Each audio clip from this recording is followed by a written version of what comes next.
This is Garrett Russell from Silent Planet. You are watching Revolution Reality UK.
Garrett from Silent Planet, how you doing, man? Doing well, doing really well.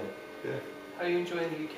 It's been awesome. This is our first time here, and we played Birmingham 2 days ago.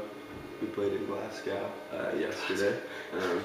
I love the way you guys pronounce it. Is it Glasgow? Glasgow. Glasgow. Glasgow. Is it Glasgow? Glasgow. Glasgow. Glasgow. And today we're here in Cardiff, and tomorrow in London. London. Cool. How's the UK treating you? Fun? It's been really cool. Yeah, it's been awesome. I think especially after you're in places that like there's not a lot of English for 10 days, it's kind of relieving to be like, all right. Yeah. Not only are people speaking English, but they're speaking it very proper sounding. And yeah, it's been awesome. It's cool. So how did you get started in music? I don't know if I even can say music.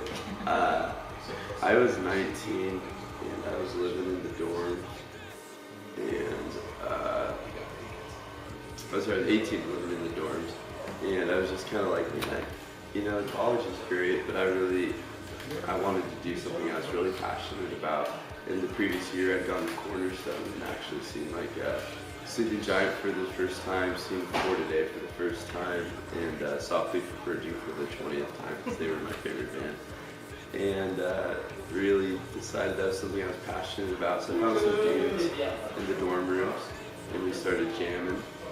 And you know, we had a little jam thing called Panopticon, and then we didn't really do much with it. And then the next year, I met some guys who were more looking to like do a serious band. So we made a band called Silent Planet in 2009, and yeah.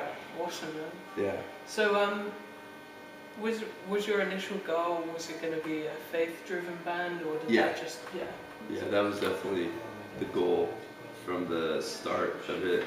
Probably not really knowing much of what it means to be faith-driven or a band. Yeah. but you know, wanting it to have meaning outside of just being a band. You know, what was something that I always wanted. Yeah.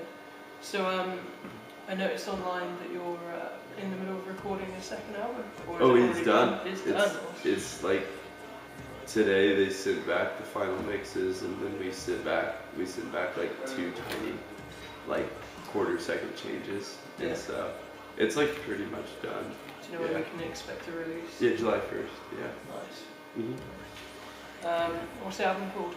It's called Everything Was Sound.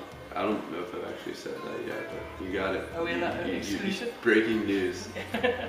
No, that'll probably be announced in a few weeks. But yeah. What can we expect? Is it going to be different, or like in the same vein of your first album? I thought that it was like extreme. I thought it was extremely different from our first album, and the people, a lot of other friends on this tour, a lot of the dudes from For Today, some of the guys from Novelist we've shown the album to would say that like it's different, but it's like a kind of organic progression of the band different. It's not like intentionally tried to get way different. So I guess there's some growth there, but it's still, I guess, sounds like that. How did you become a Christian? Big question. No, this is a great question. I remember being 3 years old and being in a Rayleigh's parking lot. No joke, Rayleigh's is like a grocery store we had in my small town. And my dad was talking to me about Jesus, and I was like, I want Jesus in my life. And I remember that, and I actually would still probably say that was a moment of maybe a salvific moment, or at least like a moment of awareness of who God was, as young and as funny as that sounds. However, I was like I think 15 or 16, and I had broken both of my feet playing basketball, and like, playing basketball was like my whole identity. Everything in my life sprung from being like a basketball player in a small town. And so when I had broken my feet, I became like really depressed and suicidal, and I actually tried to kill myself. And I'd like left like a suicide kind of note, and my mom found it, which I was super embarrassed about. And she got me talking to like a therapist friend of theirs, which was really awesome. And actually why I ended up doing psychology for a while. But yeah, through all that, I had this chance to go to Haiti because I wasn't doing like training camps. And I went to Haiti, and while I was at Haiti, I think I kind of got a lot bigger perspective of like the world and what it means to like struggle to survive, and just getting outside of my small little white privileged town, in America, and kind of seeing like real life for a lot of people was pretty instrumental in understanding, I guess, life and death and the need for God and for love amidst just everything, and at first, like, seeing a lot of stuff that was so new to me was kind of shocking in a way that I almost like was gonna like crumple like an aluminum can or something, in space. And I guess I fell back in, all I had, which was like Jesus and the hope that people may suffer in this life, but that those suffering people are the people that God has such a heart for.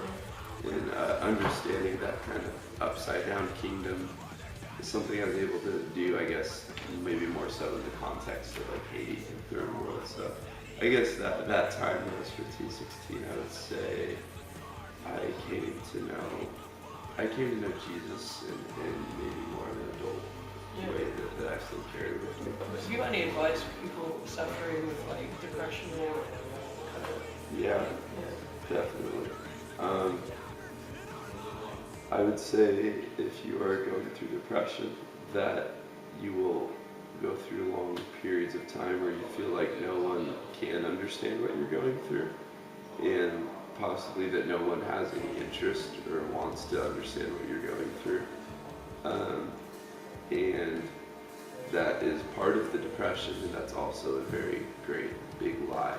And it's a lie that will leave you suffering so much more than you need to, because you need people around you who can kind of describe the colors when you can't see the colors, if you will, in life. And you, being able to talk to people who you feel like you can be vulnerable around and that will still love you after you talk to them is really essential to fighting through depression.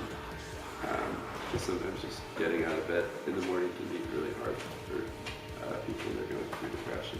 And having someone who drags you out of bed. Anyone know where the chocolate is right at the end? Do the door. Instructions from Matty over there. What's the most played shows you played in Canada? That would be last year. I asked for today. I asked them if they've the most shows they've ever played in like one calendar year. Okay. And they said that they've played, one year they played over 300 shows in a year. Yeah, like That's just ridiculous. yeah, right. Like, to break that down to like the very obvious numbers, that means that they had like 65 or less free days. It's crazy. To do that, you would have to essentially be on tour about 10, 11 months out of the year because you get dates cancel, you have off days, driving days, vans break down. Yeah. So you have to pretty much be on tour the whole year to actually do 200 shows. So, anyways, Okay, so my answer to that question was, Alex, how many did we do last year? We counted. I think it was right around like 160 something, 65. Yeah, it was only like still. 165, and we were pretty frustrated because we spent like 7 or 8 months of last year on the road, but you know, those 3-week gaps add up. So I guess we played, we played shows for about half the days of the year last year. I think this year we'll probably get closer to 200. So, Thank you for having me. no, Ernest, thank you. Thanks for having me on your screen. Hello from the other side.